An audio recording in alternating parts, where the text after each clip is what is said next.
Welcome my channels. நான் இப்போ உங்களுக்கு என்ன எக்ஸ்பிளைன் பண்ண போகிறேன்னா, என்னுடைய ஸ்மால் பீட்ஸ் பிஸ்னஸை நான் எப்படி டெவலப் பண்ணன்றதை தான் உங்களுக்கு எக்ஸ்பிளைன் பண்ண போகிறேன் ஃப்ரெண்ட்ஸ். இதுதான் என்னுடைய ஸ்டார்டிங் ஸ்டெப்பில் நான் ஃபஸ்ட்டு யூஸ் பண்ண கிட்டு எல்லாமே நான் வந்து இதிலலாம் யூஸ் பண்ணியிருந்தேன். இது ஆக்சுவலாக நான் வந்து மசாலாக்காக வாங்கின டப்பா. பீட்ஸ் வாங்கினது நம்ம ஏன் இதில் போட்டு நம்ம யூஸ் பண்ணக்கூடாது அப்படின்றதுக்காக என்னுடைய ஸ்டார்டிங் கிட் நான் இவ்வளோ பீட்ஸ் தான் வாங்கி யூஸ் பண்ணிவிட்டு எல்லாமே யூஸ் பண்ணிகிட்டு இருந்தேன். அப்புறம் பிஸ்னஸ் கொஞ்சம் டெவலப் ஆச்சு. வீட்டு பக்கத்தில் இருக்கவங்க எல்லோரும் டெவலப் ஆனதுக்கப்புறம் இந்த கிட்டு எனக்கு பத்தலை, இருந்தாலும் நம்ம இதை வச்சுக்கணும், எடுத்து போடக்கூடாது அப்படின்னு சொல்லிட்டு நான் இதை வச்சுட்டு அதுக்கப்புறம் நான் ஒரு கிட்டு வாங்கினேன் ஃப்ரெண்ட்ஸ். இதுதான் என்னுடைய கிட்டு. நான் அதை இந்த பாக்ஸ் வேணும்னாலும் நீங்கள் டிஎம் பண்ணலாம். நம்மக்கிட்ட இந்த பாக்ஸ் அவைலபிளாக இருக்குது. இதில் எல்லாமே மிக்சப்பில் போட்டுப்பேன் ஃப்ரெண்ட்ஸ். இதுதான் என்னுடைய கிட்டு. இதுலேயும் கொஞ்சம் வச்சுருப்பேன். இதில் இல்லாத கலர்ஸு இதில் இருக்கும்.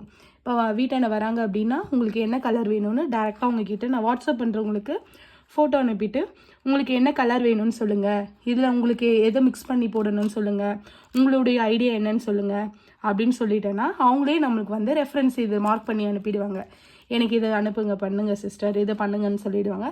சிலர் வந்து உங்களுக்கு எது சாய்ஸோ அதை பண்ணுங்கள் அப்படின்னு சொல்லிவிடுவாங்க. அப்போ என்ன பண்ணுவேன் அப்படின்னா நான் இப்படி பண்ணிப்பேன். இதை சூஸ் பண்ணிவிட்டு உங்களுக்கு தேவையானது எல்லாமே நான் பண்ணிப்பேன். ஏன் டெவலப் ஆனதும் நான் வாங்கின அடுத்த கிட்டு. இன்னொன்று பெரிய விஷயம் என்னென்னா, இதை கூட கோத்துடலாம் ஃப்ரெண்ட்ஸ். நம்ம பீட்ஸ் தான் பண்ண போகிறோம். டாஸ்கே ஆல்ஃபபெட்டில் நம்மளை நேம் போட சொல்லுவாங்க பாருங்கள். செட்டாக கேட்பாங்க எல்லோரும். அப்போ என்னால் எதுவுமே பண்ண முடியாது.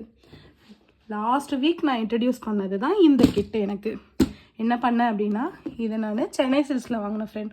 195 ருபீஸ்க்கு நான் இதை சென்னை சில்க்ஸில் பர்ச்சேஸ் பண்ணேன். என்ன பண்ணேன் அப்படின்னா, ஆல்ஃபபெட்டை ABCD மொத்தம் நம்மளுக்கு இவ்வளோ பாக்ஸஸ் இருக்குது. நம்ம இதில் நம்ம ஃபில் பண்ணிட்டோம் அப்படின்னா நம்மளுக்கு ஈஸியாக இருக்கும். எனக்கு ஐ மட்டும் கிடைக்கவே இல்லை ஃப்ரெண்ட்ஸ். ஒரே ஒரு ஐ மட்டும் தான் ஒரு கிட்டில் இருந்தது. எனக்கு ஒரு பாக்ஸு ஃபுல்லாகவே நான் அதை ஃபில் பண்ணிவிட்டு இதில் வந்து நம்ம சாம்ஸ் ஃபில் பண்ணிக்கலாம். நம்ம இன்னும் சாம்ஸ் வந்து நான் பர்ச்சேஸ் பண்ணது ஃபுல்லாகவே இங்கே காலி ஆகிடுச்சு. நம்ம சாம்ஸ் இதில் ஃபில் பண்ணிக்கிட்டால் நம்மளுக்கு ஈஸியாக இருக்கும். அதுக்காக நான் இந்த கிட்டை வந்து சென்னை சில்க்ஸில் 195 ருபீஸ்க்கு நான் பர்ச்சேஸ் பண்ணிகிட்டு இருந்தேன்.